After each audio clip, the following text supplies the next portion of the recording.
Obat ampuh untuk amandel pada balita.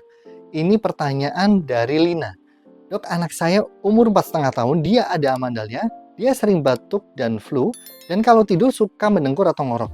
Ada nggak, dok, obat yang ampuh untuk mengatasi radang amandel ini? Jadi kalau misalkan amandel sedang radang, tentu kita memberikan obat antibiotik. Terkadang ada obat-obat tambahan seperti obat flu dan obat anti bengkak yang diberikan oleh dokter. Tapi apabila tidak sedang radang dan tetap mendengkur dan ada gangguan tidur, pada kondisi ini perlu dipertimbangkan adanya sleep apnea atau enggak. Sleep apnea adalah henti nafas pada saat tidur. Henti nafas pada saat tidur itu benar-benar berhenti ya, sekian detik berhenti. Nah, itu emergensi ya, jadi harus segera dilakukan tindakan. Nah, tindakannya apa? Yaitu operasi amandel.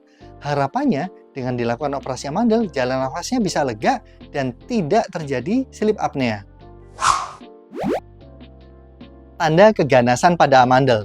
Ini adalah pertanyaan dari Mimi.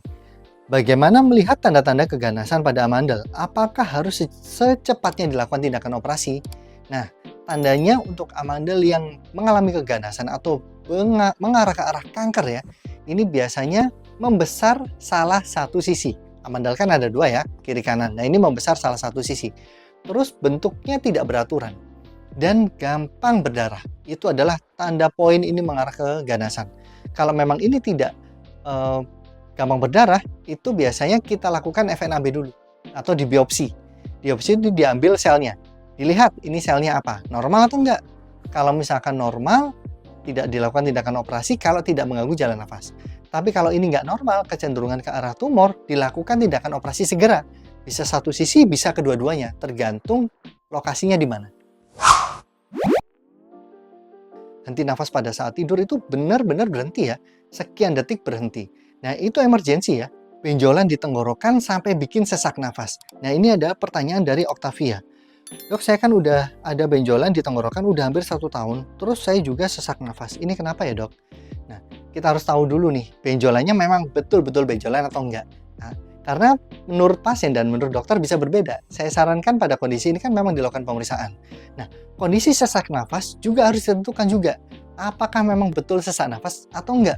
Karena sesak nafas itu bisa dinilai dari saturasi oksigen. Kalau memang sesak nafasnya menurun banget, itu harus dilakukan tindakan seperti berikan oksigen atau bahkan dilakukan tindakan operasi jalan nafas karena ada sumbatan jalan nafas bagian atas.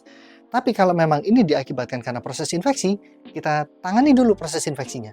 Kalau proses infeksinya bisa diatasi dengan bagus, misalkan dengan antibiotik sudah benjolannya langsung kempes, ya nggak ada masalah. Tapi kalau benjolannya dugaan ke tumor, kita harus lakukan yang kita sebut dengan biopsi atau FNAB. Saran periksa langsung deh.